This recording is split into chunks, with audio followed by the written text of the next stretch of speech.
Orgullo y Prejuicio, de Jane Austen, capítulo 28, leído por Mildred.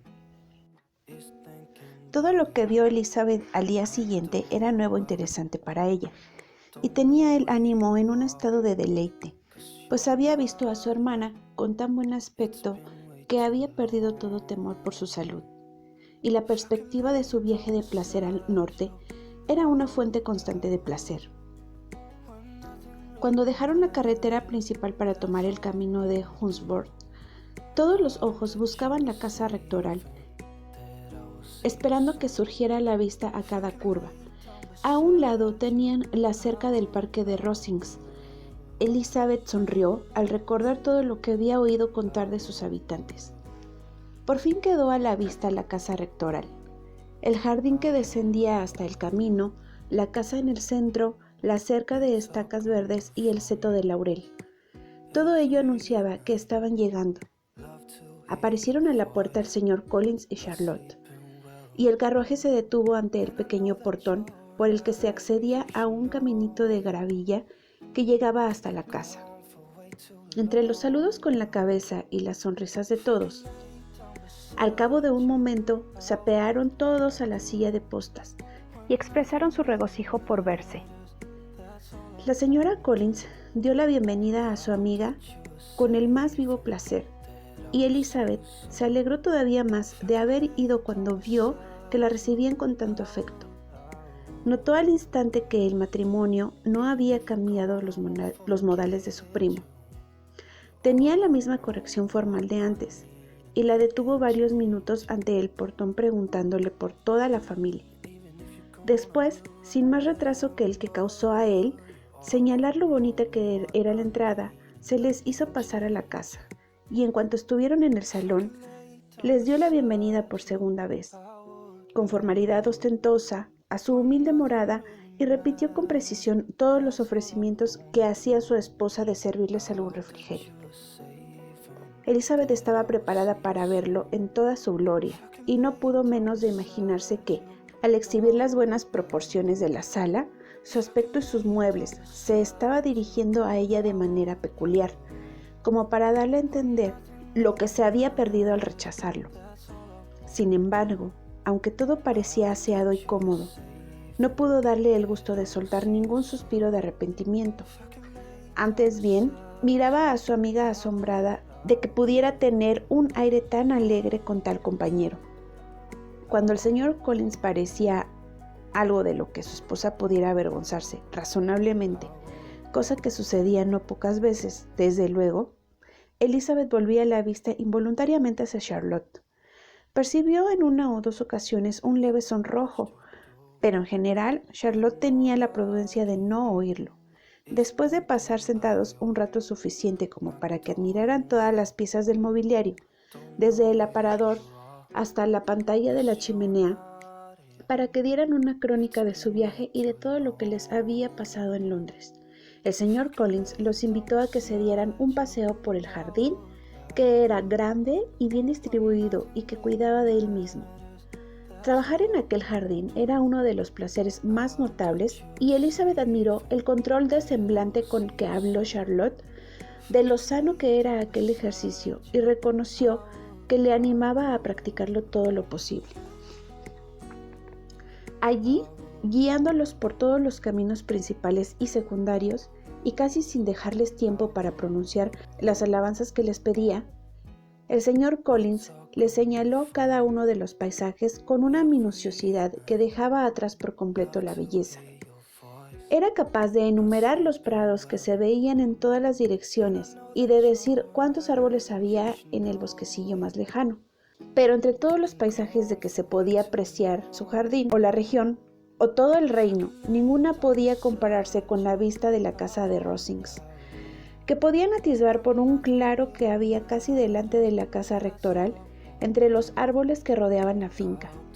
Era un bonito edificio moderno, bien situado en terreno elevado.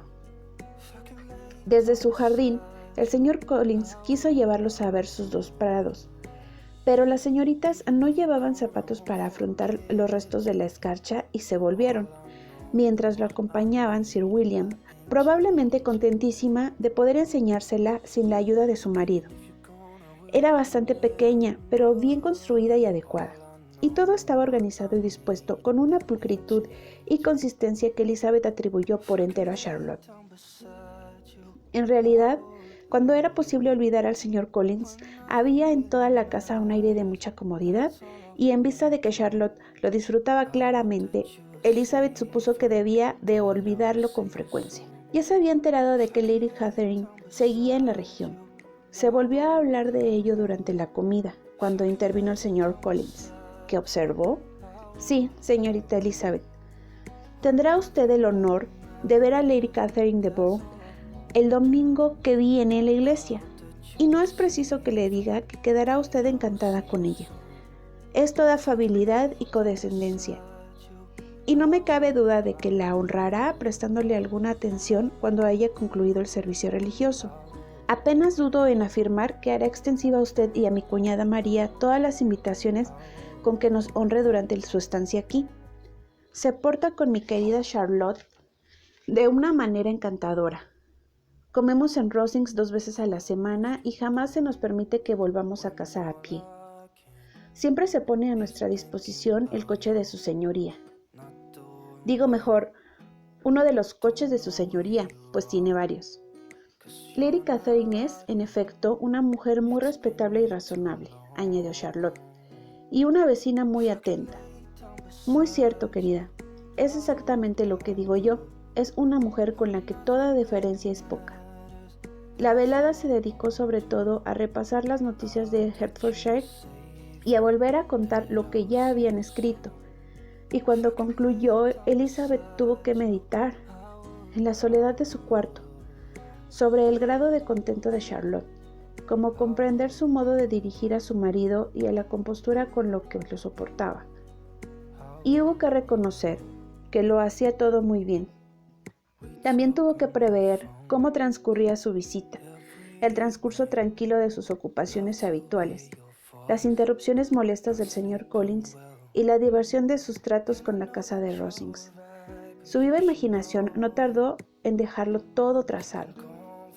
Hacia la mitad del día siguiente, estando en su cuarto preparándose para salir a dar un paseo, sonó un ruido repentino en el piso bajo que pareció sumir en confusión la casa entera. Y tras escuchar un momento, oyó que alguien subía corriendo con prisa furiosa y la llamaba a voces. Abrió la puerta y se encontró en el rellano a María, quien sin aliento por la agitación exclamó: «Oh, Elisa querida, date prisa y ven al comedor, que hay todo un espectáculo. No voy a decirte qué es, date prisa y baja ahora mismo». Elizabeth le hizo preguntas en vano. María no quiso decirle nada más, y las dos bajaron corriendo al comedor, que daba al camino, para ver aquella maravilla. Eran 2 damas que iban en un faetón bajo que se había detenido ante el portón del jardín. «¿Y eso es todo?», exclamó Elizabeth. «Y yo que me esperaba que se habrían metido los cerdos en el jardín, por lo menos, y no es más que Lady Catherine y su hija». No es Lady Catherine, querida», dijo María, muy consternada por el error. «La dama de edad es la señora Jenkins, que vive con ellas. La otra es la señorita de Bourgh. Mírala, es muy pequeñita. ¿Quién habría podido creer que fuera tan delgada y pequeña?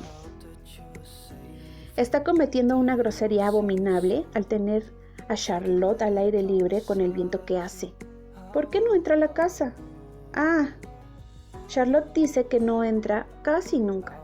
La señorita de Bourgh hace un enorme favor cuando se digna en entrar». «Me gusta su aspecto», dijo Elizabeth, con otras ideas en la cabeza. «Parece mohína y enfermiza». «Sí, le vendría muy bien. Sería una esposa muy conveniente para él». El señor Collins y Charlotte estaban de pie los dos ante el portón en una conversación con las damas, y Elizabeth vio muy divertida que Sir William se había situado en la puerta de la casa, contemplando con atención la grandeza que tenía delante y haciendo reverencias constantes siempre que miraba hacia allí la señorita de Bourgh.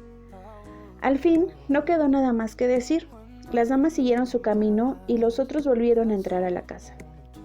En cuanto el señor Collins vio a las dos muchachas, se puso a felicitarlas por su buena suerte, lo que explicó Charlotte informándoles de que habían invitado a comer a todos en Rosings al día siguiente.